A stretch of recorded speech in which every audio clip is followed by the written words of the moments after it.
Welcome everyone to our September all members meeting. Before we begin, we have our welcome address. I'd like to present our chairwoman of SSPI-WISE, Tina Gator, and she will say a few words and then we'll go through the agenda and then we'll kick off our great panel that we have for today. Over to you, Tina. Thanks, Vinny. Good morning, good afternoon, ladies. It is truly my honor, privileged to be invited to be the chairwoman of this amazing organization that I've been on the periphery of, at least SSPI, for many, many moons, let's just say decades, why not?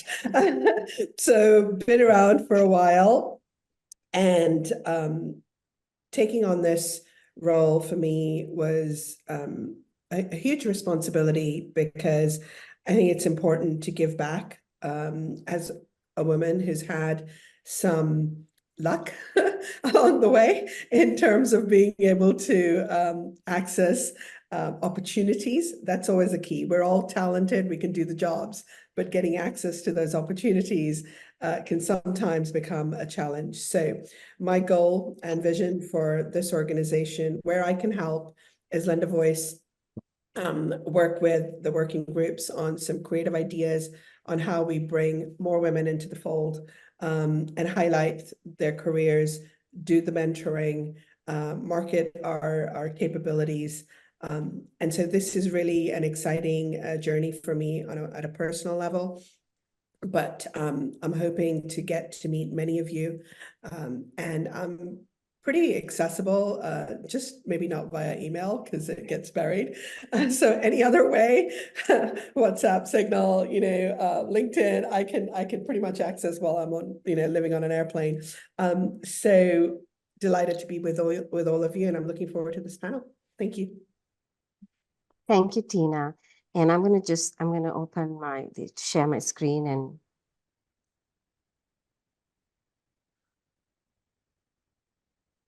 says it's disabled. Host disabled screen sharing. Sorry. Give me a minute. This happened last time and I didn't okay. realize. I've given given the permission. Yeah. Okay. Okay. Should work now. Thank you. Okay. So yeah.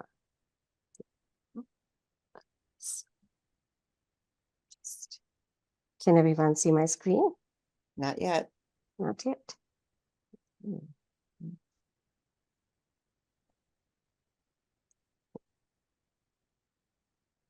All good?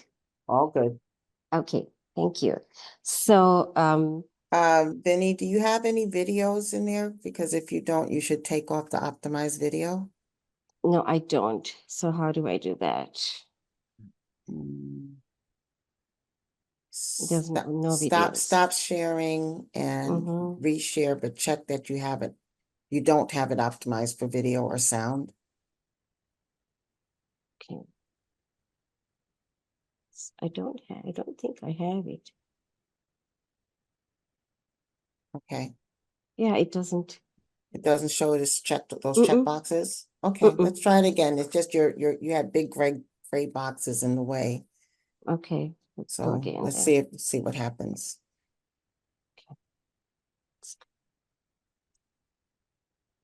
Okay.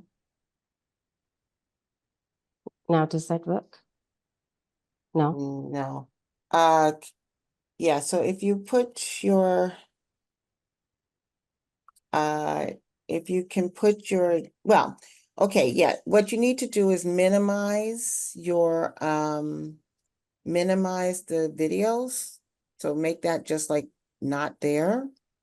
Oh, okay. Yeah, perfect. Yes. And then if you can shrink the toolbar at the top, because that's what we're seeing it as. Can you see it now? We're seeing it as gray boxes. Now?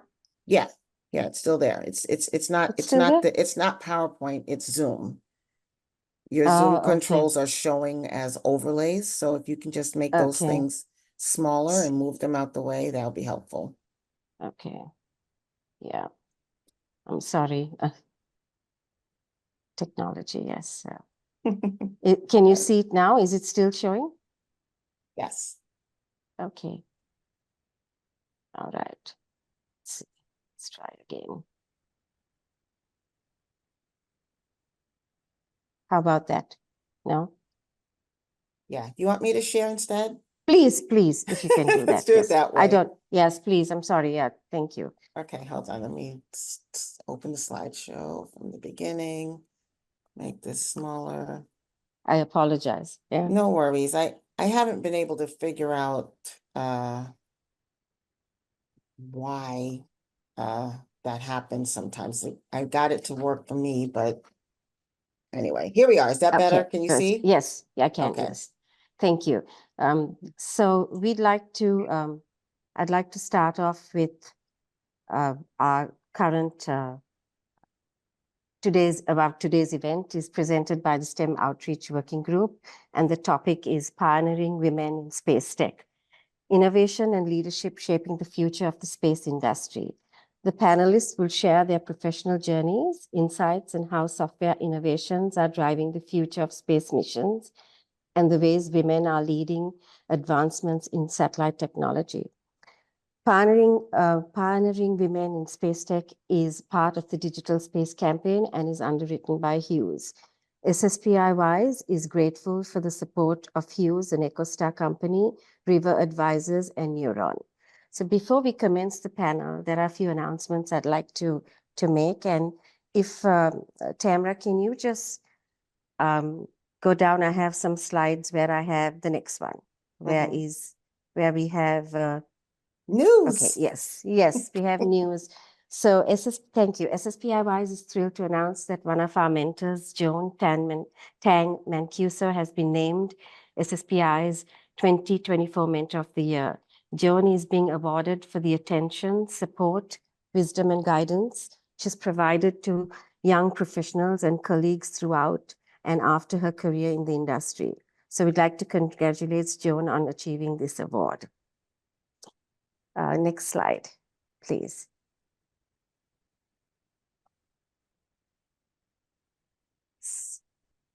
We also would like to announce that SSPI-WISE has kicked off its 2025 mentoring program for women in the space and satellite industry.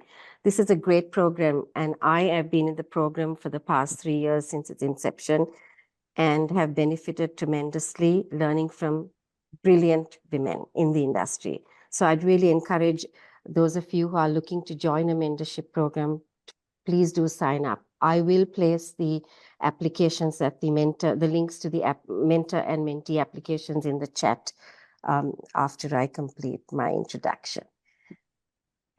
Next, please. Next slide.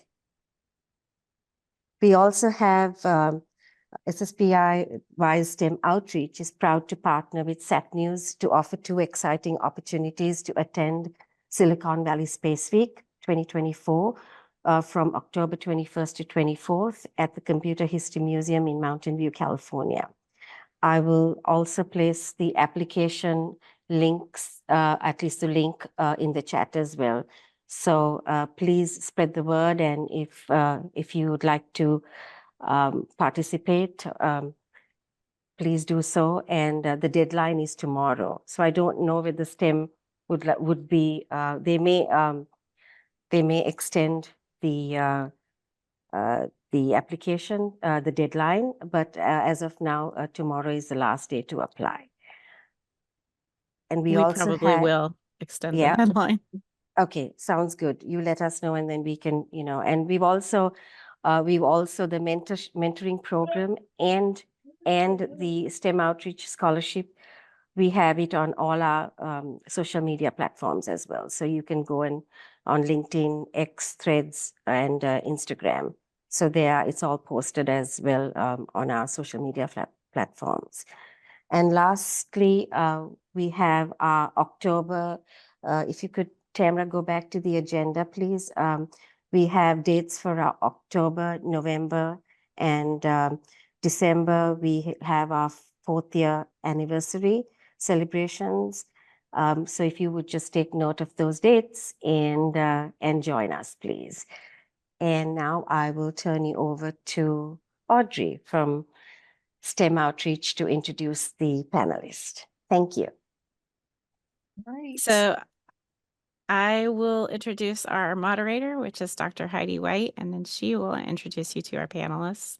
Heidi is one of our co-chairs for the STEM Outreach Working Group. She has been for a couple of years now with SSPI-WISE. But she is also the outreach officer at the Universite de Montreal and the outreach scientist for the James Webb Space Telescope for the Canadian Space Agency. She earned her PhD in astrophysics from the University of Toronto in 2021 and specializes in star formation and galaxy evolution through cosmic noon.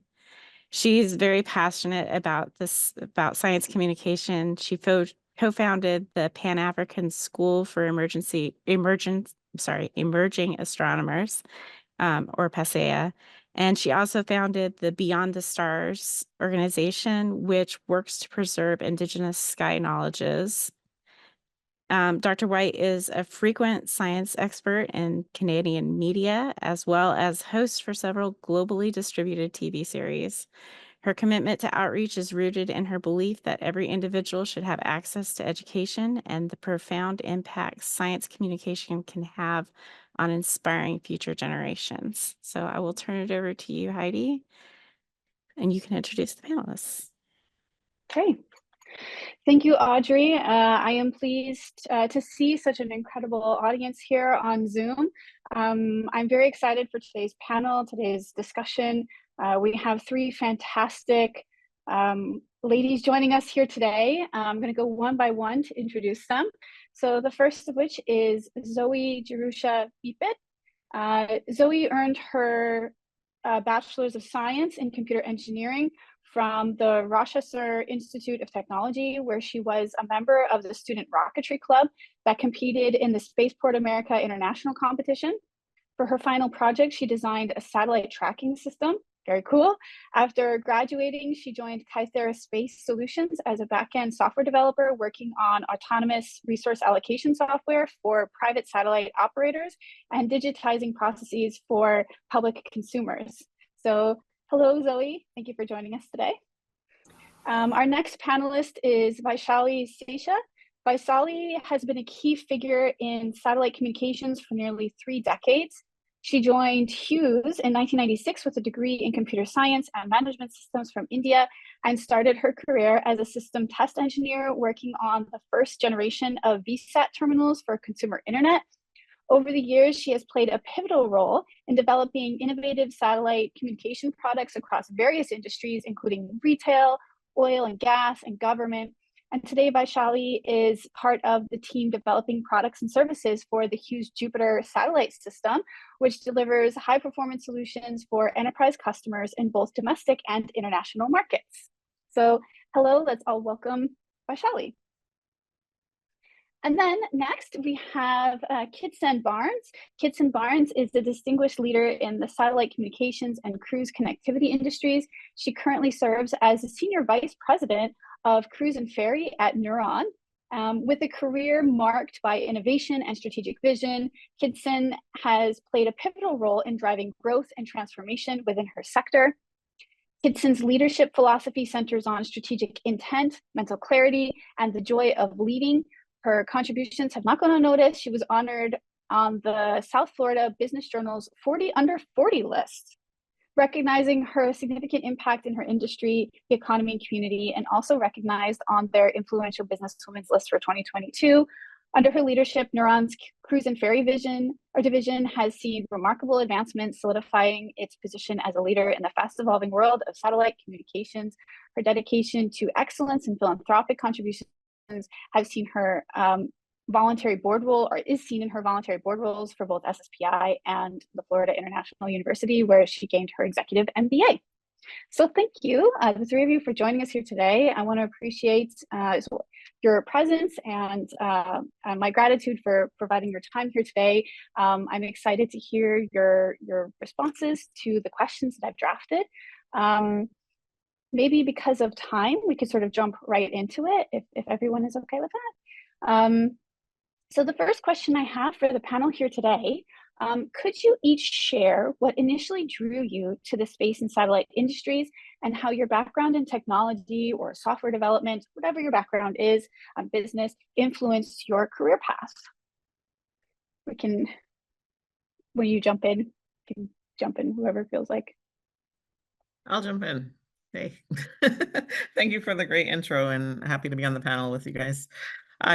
So initially, well, I started working at a younger age, let's say about 16. And while I was actually pursuing my bachelor's, I moved over to working at AT&T to help offset some of my college costs. At the time, that was Bell South. Some of you may remember Bell South, some may not, but AT&T acquired Ma Bell is what a lot of us kind of know it as back in the days in the Southeast. And at that time, I was really just more focused on just customer support, just real entry-level job. But once I landed at AT&T is where I got my step into the connectivity world. But it didn't take me long to figure out that I wanted something a bit more complex and inspirational that had a more global feel. And that's what led me to satellite communications and satellite connectivity. So it started with a simple, type of customer care, simple job to offset college bills. And then when I realized, okay, overall you have to have, your own strategic vision for your career, I said, okay, where do I want to take this? And I landed on, okay, satellite connectivity is really the best thing out there that can inspire me to do so much more, right, with my career. That's amazing. That's so cool. Yeah, I can go next. First, thank you for the opportunity to participate on the panel, SSPI-WISE, and to be part of this wonderful, inspiring group of women. Yeah, so I came with a background in software, certainly into this country.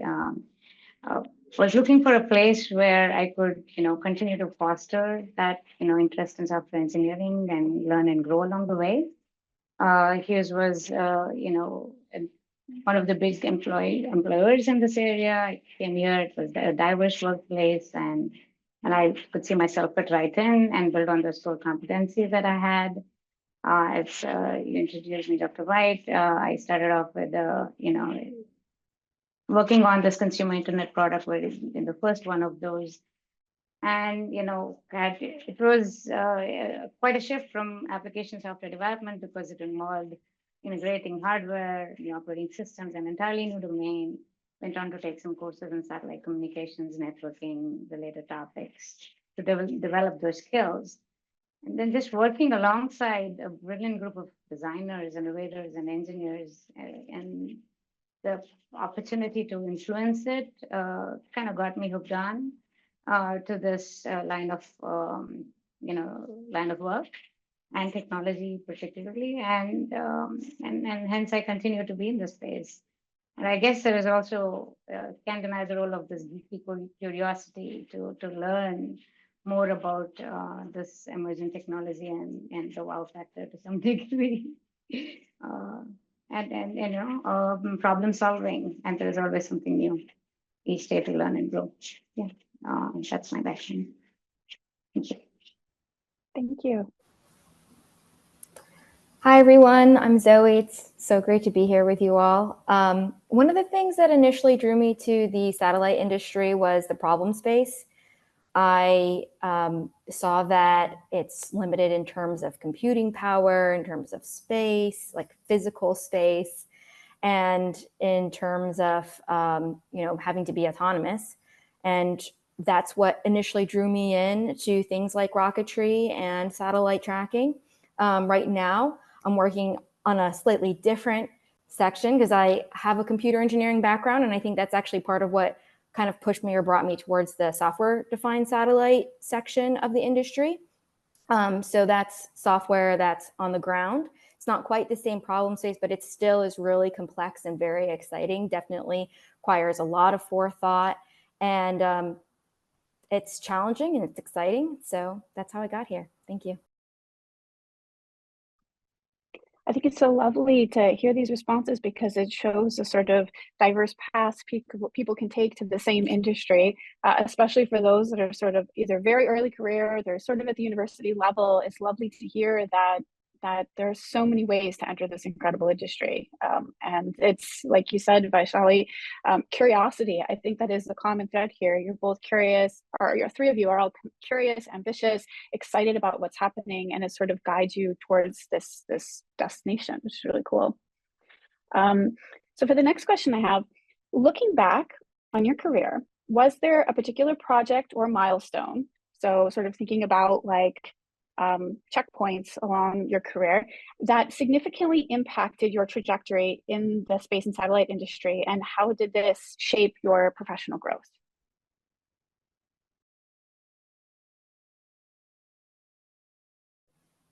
I can go ahead and answer this a little bit. Sure, let's go reverse order this time. Sure. So one of the this made me think of a project that I was working on early on in my professional career that was very challenging. There was a lot of programmatic changes, and part of what that meant was that I was put into more leadership positions very early on. And so I ended up advocating to our customer, planning features, and being responsible for keeping the ball rolling for certain subsystems that were part of the project. And I think part of what that taught me was that, you know, I can trust my gut, can move forward and do this. And it really opened up my eyes to see that, you know, I don't necessarily need to just stay in a pure development position. If I want to, I can do that. But it kind of opened up that chapter for me a little bit more to see that I do have these capabilities, I can advocate to people, and I can be firm. So.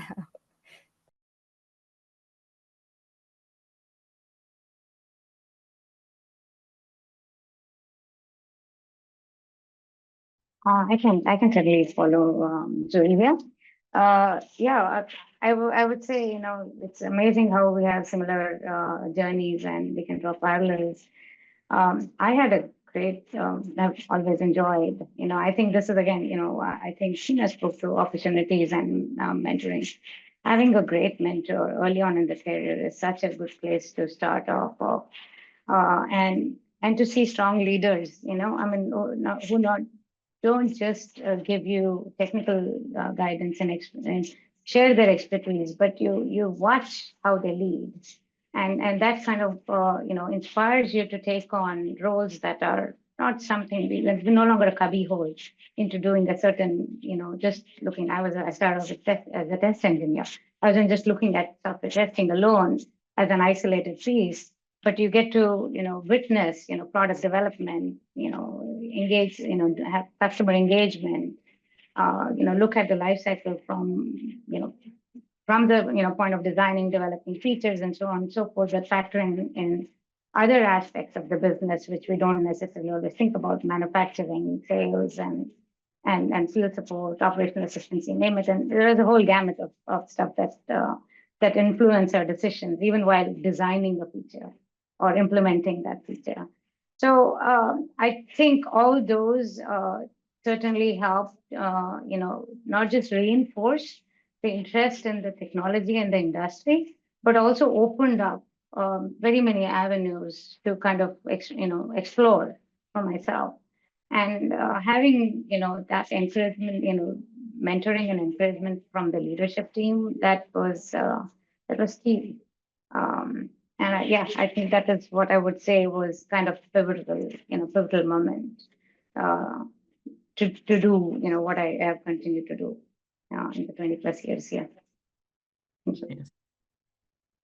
So reverse orders. So it's an interesting question because I can actually talk about 3 different roles that led to the answer to this one, right? But I'll keep it really brief. So there was a time in my career that I was responsible for rolling out LTE services over Vsat, of course, in hard to reach parts of Africa. And I mean, lots of time traveling to Congo, Chad, and all these places, and just managing those projects, working with network directors, But there started to become a time where fiber became, of course, more prevalent, and all these new satellite constellations on the horizon. You started to become a bit more inquisitive as to, okay, what else is out there that you could use your talents for. So that's when I moved over from the land space to maritime satellite connectivity, because I wanted to get away from, okay, well, with fiber and everything else coming, maybe let's stick to something where it needs satellite connectivity and not just some type of land-based connectivity. All right, so I actually moved over to Intellian, which is a hardware manufacturer, and very luckily at a time where we were pushing what is a tri-band antenna systems, right? Folks at that point, everybody was getting on to, of course, being ready for LEO constellations, making sure they have the right equipment that they need. So that was pivotal. I think that decision for me was pivotal, because at that point I started to understand and learn more about the newer and newer constellations. Now, Neuron is a software development company, right? We're developing software that manages the entire connectivity portfolio.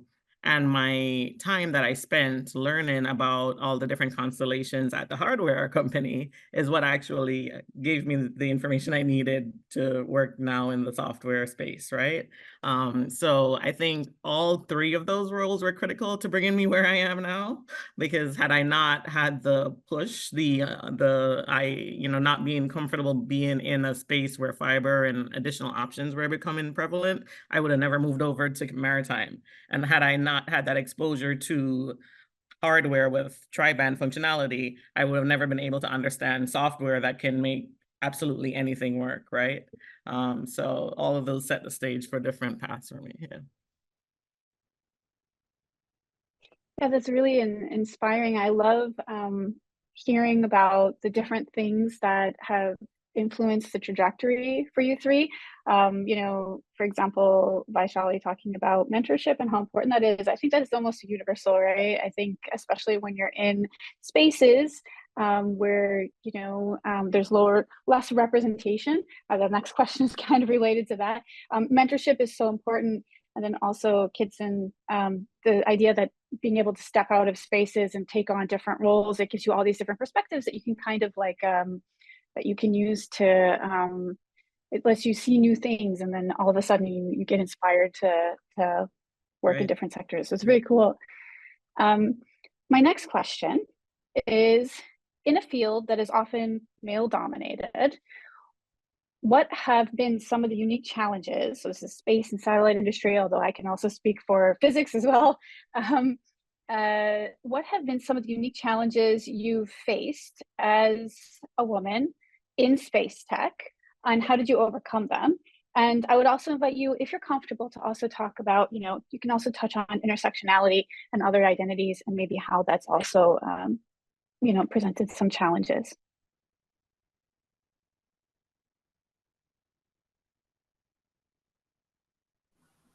Yeah. Male-dominated space. I think the sit-in, it becomes a part of us, I feel, at a certain point.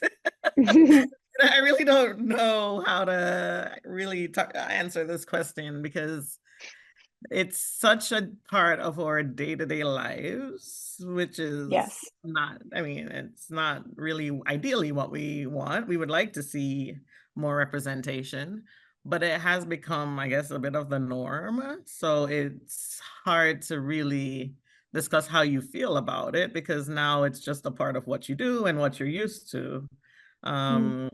And yes, what we can do is try to help to make sure that we're trying to improve it in every way possible, right? But at this point, when you say, okay, is there anything that makes you feel uncomfortable? I wouldn't even have that conversation really, because, it's just a standard situation per se. I think that there are situations where we can learn from each other, as always. I know I have not really regretted having the opportunity to work with some of the best engineers out there that are males, right? And some of the best sales teams as well that are males. So a lot of what I've learned and that has helped me to move forward have been from males. I would love to have, I do have quite a bit of female mentors as well in my circle, and I try to keep those around.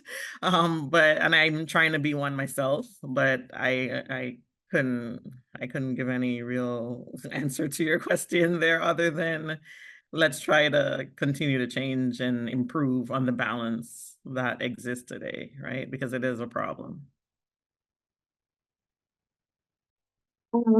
Yeah, I mean, I would like to believe the trend is changing. It certainly has. I'm going to date myself because I already said a couple of decades and almost going on to the third one. I mean, 27 plus years. And I joined, I still remember the first day I was one of, there are 12 men and 2 women in the software team. But not to mean that they weren't, I mean, it was a very, encouraging environment. There was never an issue with that. However, like Kidsan said, we would certainly like to see greater representation. I was fortunate to see many strong women leaders, I mean, team leads in the company, and have seen them all along. And, mentorship is something can come from men or women. And even when we're paying it forward, it can be given to both male and female engineers going forward too. I certainly believe that, the best impact that we can make is to encourage more of them to join the STEM fields and to increase representation. Yeah, I mean, of course, I said that there was, initially it seemed like a very, very low ratio of women to men, but there was, it's kind of an interesting factor. At one point, on my team personally had more women than I had men. Of course, that may be just a statistical anomaly, but nevertheless, that was something that I did experience. I'm not trying to go and seek out and hire only women or anything of that nature, but it is. I strongly believe that the trend is changing, and we should do what it takes to change the trend going forward. Encourage more women to not just go into STEM, but also take on leadership roles. I think that is another thing that I feel that not all women are always open to taking on leadership roles, and that's something we ought to encourage.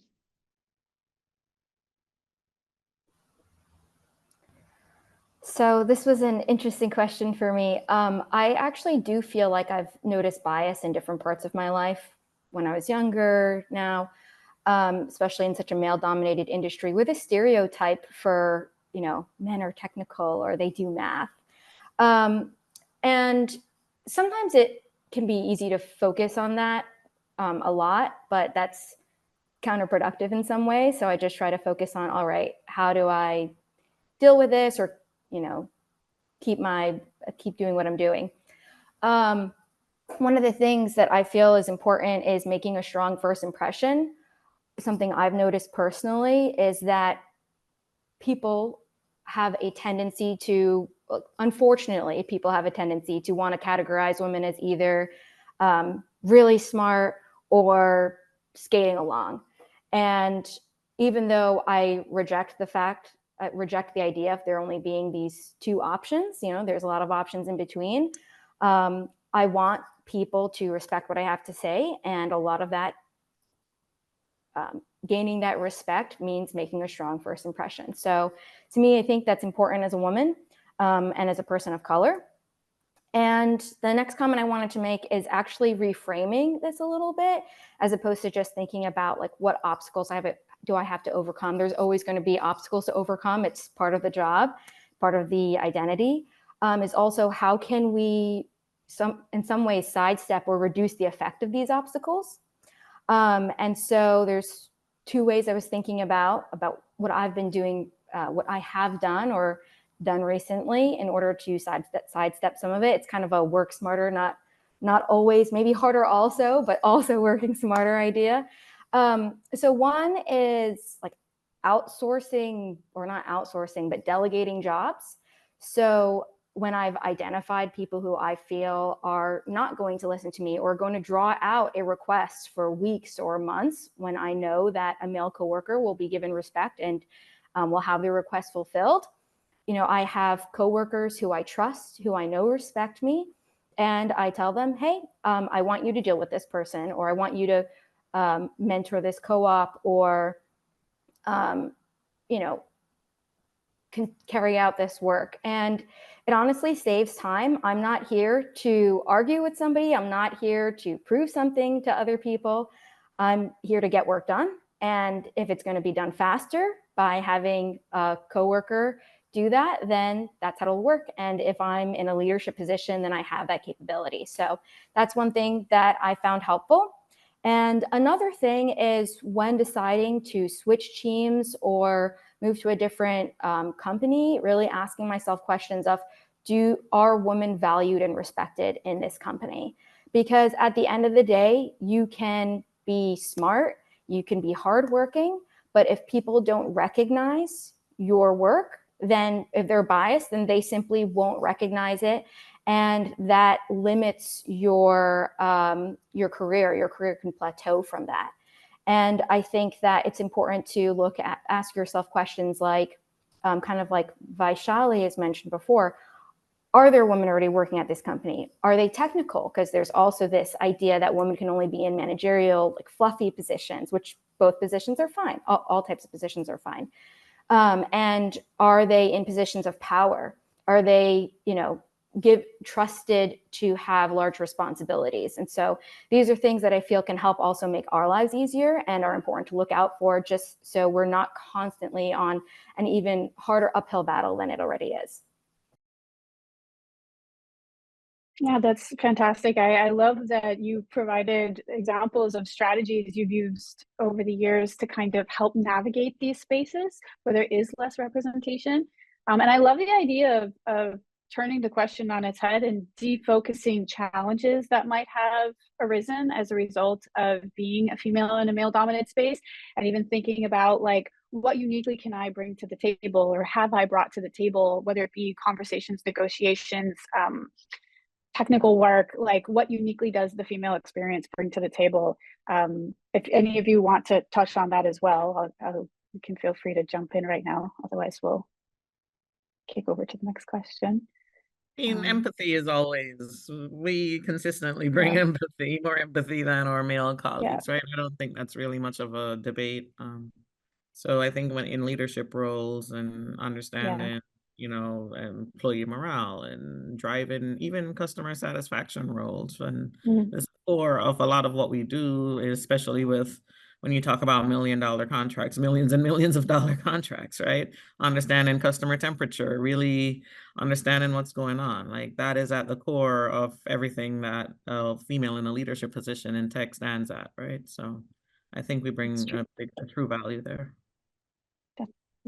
To add on to what Kidsan said, I think especially while problem solving, when things get, hot and heavy and rough, I think the perspective that, I think some of it is that empathy or the softer skills. And by saying soft, I'm not saying women soft and not trying to make such a correlation. But nevertheless, I think, bringing, driving collaboration without making anyone feel large or small is a thing that I think women bring to the table. Women leaders are able to bring to the table much more effectively. Yeah, and I think one last thing, I love what Zoe said about, I'm not here to fight with anybody. I'm not here to argue with anybody. It's how to get the job done. A lot of times, especially in engineering roles, you do find that ego bull type mentality. I think having someone that is, okay, yeah, I'm not here to argue. I'm not here to fight. I'm not here to pull rank. We just need to drive forward with getting whatever project completed. That is a lot of the value that helps to bring a lot of these companies to success as well. So my next question is a bit more technical. So the satellite and space industries are evolving rapidly. How do you see the role of software development shaping the future of these industries? And I also have some examples, like, for example, automation, AI, satellite communication and deployment, things like that. Yeah, I mean, I can jump on this one real quickly. So in our space, again, this is more of the connectivity space. where we have a connectivity management platform, basically software that can be installed on any vessel, any aircraft. And the idea behind it is visibility and control. Ultimate visibility into the performance of any satellite connectivity that's run into your fleet, right? There are, as I said earlier, LEO, MEO, GEO constellations being used. There's so many options now that a customer may have, right? Then a passenger on an aircraft, or a passenger on a vessel, or a crew member. Everyone also wants the best experience, the experience you can have at home. That's what you want to have while you're on the go, right? So now enterprise accounts are using all available types of connectivity, and even that goes as far as to say, okay, the government also is looking at, of course, the commercial available satellites, right? To say, okay, let's throw everything we have at this problem of lack of bandwidth, right? Or let's throw everything that we can from a bandwidth perspective at it, and have as much bandwidth as we want on whatever the vessel is. And then where is the software? Where is the software to manage all of this, to make sure that you really ultimately have a seamless experience, right? I think Zoe was saying she, from a ground infrastructure perspective, has her own, of course, point of view from software. For us, we are more on the moving things. The focus is moving things. So on the aircraft, on the vessel, what software do we need to develop to make sure that the customer can really understand and see what's happening in one pane of glass, in addition to managing every link that they may possibly have run into that aircraft or ship, right? So from a software perspective, it's okay, make sure we have the right AI tools in place, or the right machine learning that understands the context of the environment and what the performance of each service is. And then the AI understands also the passenger demand, what type of traffic the passenger is pushing, is it a collaboration tool? Is it a streaming video? What are they trying to do? And then make all of that work together in a magic box of software so that you ultimately get the best quality of experience possible. Sounds like a jumbo soup that we're cooking, right? When we talk about these things.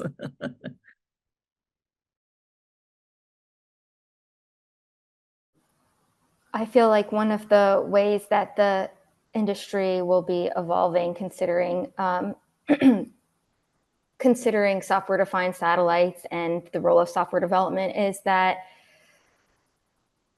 I think that the satellite industry is going to get much more intimate with the software development, like life cycle, what that looks like, how predefined requirements or issues need to be, because I feel like at this point there are many satellite customers that haven't worked very closely with a large software company, and I think that's definitely going to change some of how it runs, how it works, whether it's timeline. But in order to move forward with that automation, it is a change that will slowly need to happen. Yeah, certainly. I think, there are issues of, bandwidth hungry applications, and that hunger keeps growing endlessly. I mean, we're going from high throughput to very high throughput satellites, and even that is not enough. And, we want to be always on, always wanting to be connected models. There's plenty of numbers of saying how much traffic is carried on the internet also at any given point of time. To Zoe's point, software-defined satellites are going to be mainstay in the geo space for certain, and it's there are already projections that it is in the next 10 years 75% of them are going to be all software-defined satellites. So there's a lot of focus that's going to be on software that manages that. And I think how to customize it based on the needs of the customer, on specific customers, and the personalization, I think Ferry was referring to, is what is going to drive a lot of innovation. It's no longer one size fits all. Everybody will want something different, and we'll have to adapt to that requirement. And of course, but the other thing is, time to market was always important. It's become even more important now. Everybody wants to be able to, whether it's moving towards the cloud, cloud infrastructure, to lower costs of managing data centers and so on and so forth. there is really going to be a lot of emphasis to automating those deployments.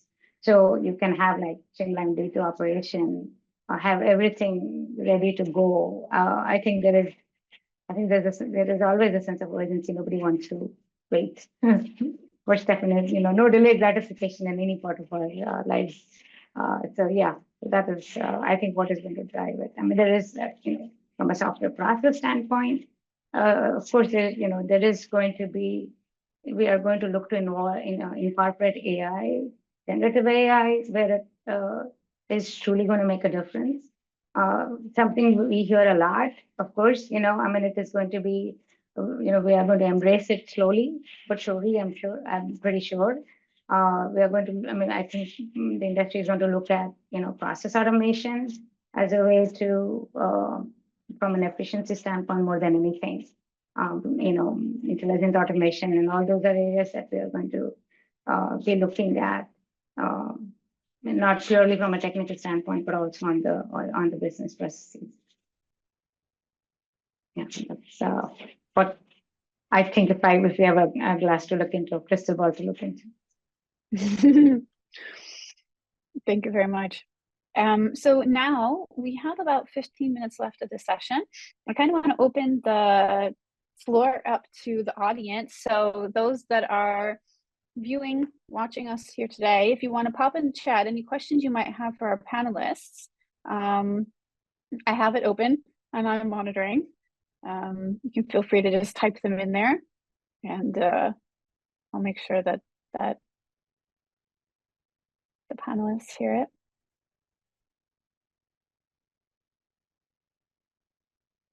If anyone wants to.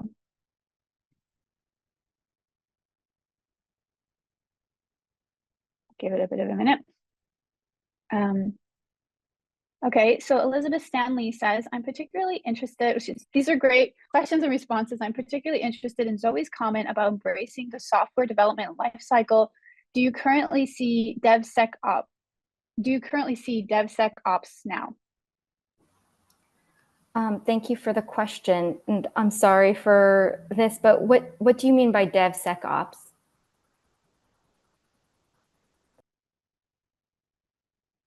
DevOps with security, with its focus on security. Development, security, security built in with your operations and your development into the pipeline with automation built in. I see. So in my current work, we don't focus right now on security because that's another layer that's typically done outside of the projects that we're working on or that other people in our company will handle as opposed to where I work. I think the issue that I was kind of alluding to is that it's also related to the complexity of the problem, which is, we have our payload that needs to be created. We have the software that needs to be written. And I think, unfortunately, sometimes there is an expectation that software can be written without knowing what exactly how these problems are going to be addressed or how it's going to integrate properly with payload and things like this. And I think that because people in the satellite industry aren't familiar with the software development lifecycle, they don't necessarily know how to approach that integration between their industry experts and the software companies that are helping to create their products. Yeah, I think, can I just add a little bit to that? So on our side, we have a product is called Neuron Grid, and we have our own encryption methodology. So we've basically developed as well our own encryption for the software. So we're not necessarily integrating any security component per se, because everything that we've developed in-house.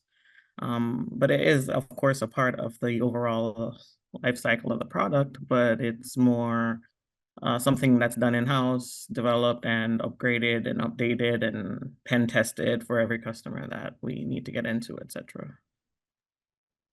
Actually, depending on the customer environment, we do consider adding the security into our pipeline, in our software development as well as the test pipeline. Given the concerns about, intrusion, and there is, that's where, that's a great question. That's where software development is headed. To be very DevSecOps centric.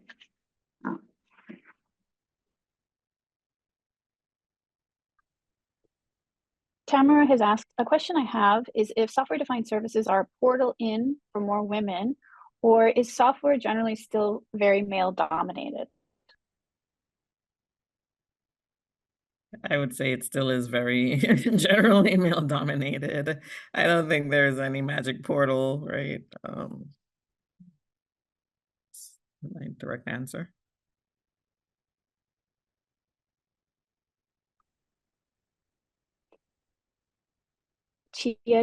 Chiedza Banda asked, how do you choose the area to specialize in? I'm working on a master's application. My first degree was in law, and now the question is, should I specialize in space law, or should I go to telecoms, or maybe something broader?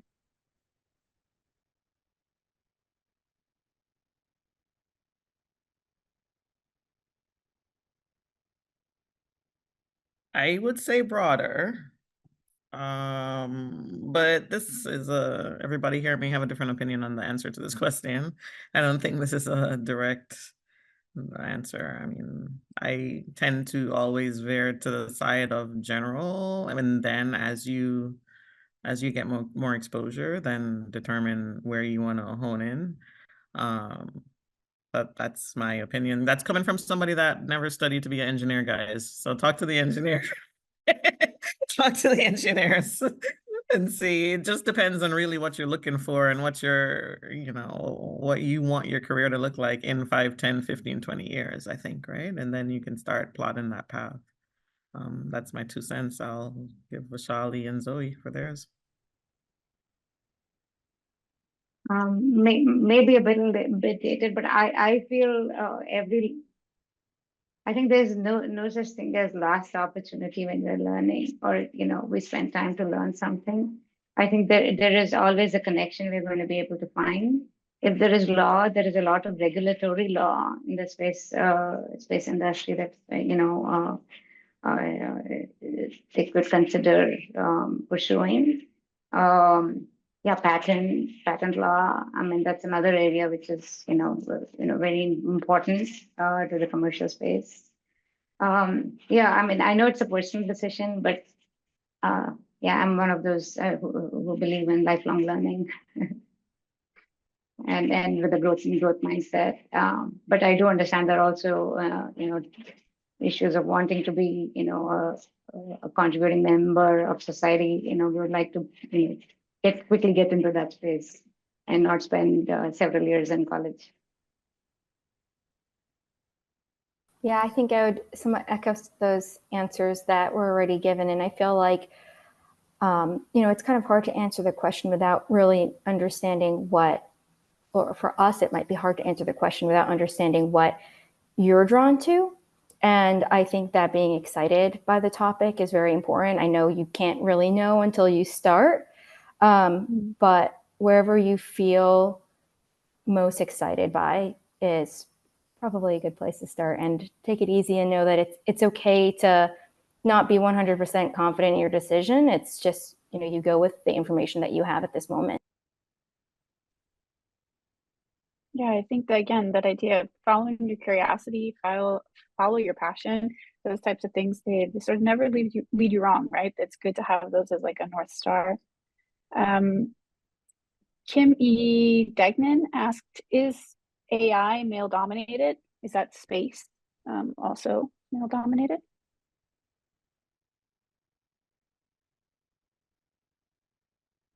I would go with a yes, is the immediate answer there for me. It's funny, I look at that question and I'm like, is AI male dominated? Just looking at the question makes me kind of just get shivers because it's AI. It should be AI dominated is what I feel. It shouldn't be male or female dominated, but I mean, it's pretty standard, and it's standard tech industry, right? A lot of the commercial roles, maybe marketing roles, can have most of the females, and then a lot of the technical roles still have mostly males. So it's following the same suit as everything else in tech. Yeah, I can even say for myself, in physics, we often employ a lot of machine learning, and those are my friends, colleagues that have gone off after PhDs to go on to work in industry have also reported back that the machine learning sector is also a pretty male-dominated space. Audrey asks, what are the advantages of software-defined platforms for the end user experience in satellite connectivity? So, I mean, as I mentioned earlier, so a lot of the fleet owners, if you think about vessels in their aviation space, they are focused on quality of experience for their passengers, right? Because your passenger is paying, I'd say in some cases, $75 a day just to access the internet. So the quality of experience that they receive, of course, is the most foundational thing that they have to focus on. And then you have a network that's designed with multiple types of connectivity, LTE services in some cases, then you have GEO-MEO-LEO services, and then there's radio links. There's all different type of services that they use in order to deliver to the customer what is really just the internet that they see, right?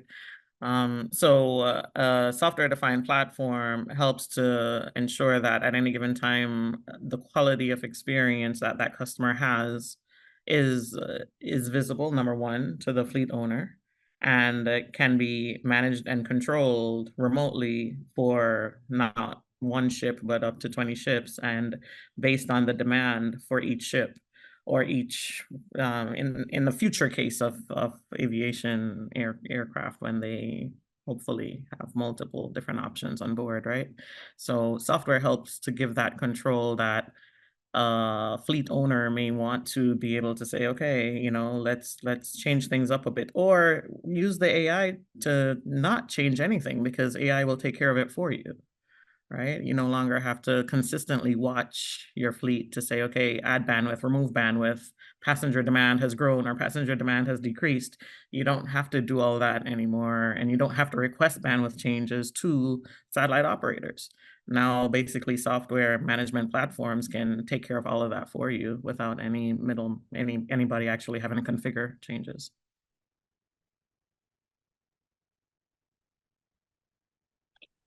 So on that note, I do want to recognize that we are almost at time. I just want to thank our panelists, our incredible panelists today, for your thoughtful responses, for sharing your experiences, and for joining us in this space so that we can talk about women in space tech. Tamara, I think you might have some words you'd like to say.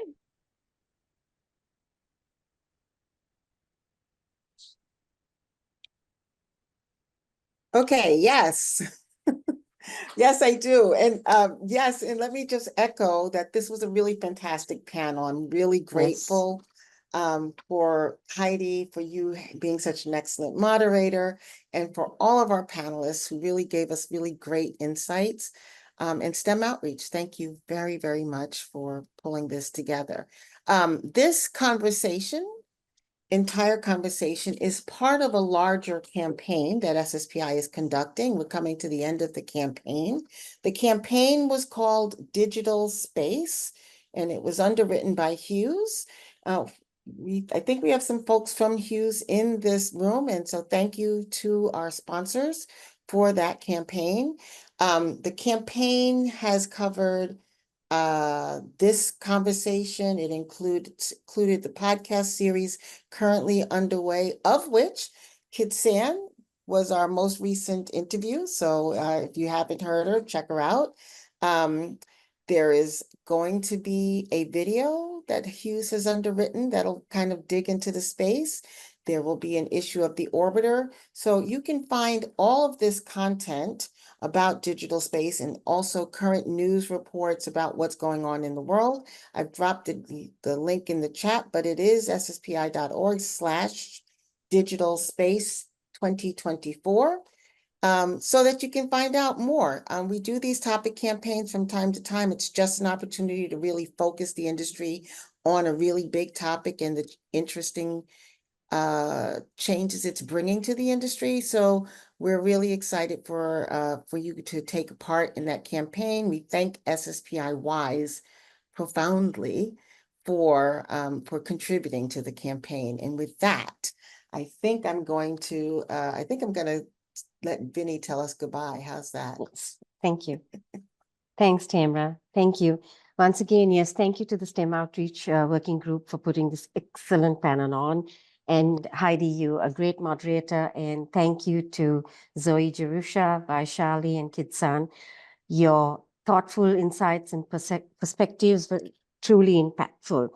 The depth of knowledge and real-world experience you brought to the conversation, I'm sure provided incredible value to everyone in attendance. It was great to witness such engaging dialogue, and your contributions made the session both informative and inspiring. So thank you for being a part of this event, and thank you for everyone attending our all members meeting today. And we look forward to seeing you at our October meeting, which will take place on Thursday, October 24th at 2 p.m. Eastern Standard Time. And be safe, and thank you again, and have an excellent day, evening, and an excellent rest of your week. Thank you again, everyone. Take care, everyone. Thank you. Thank you.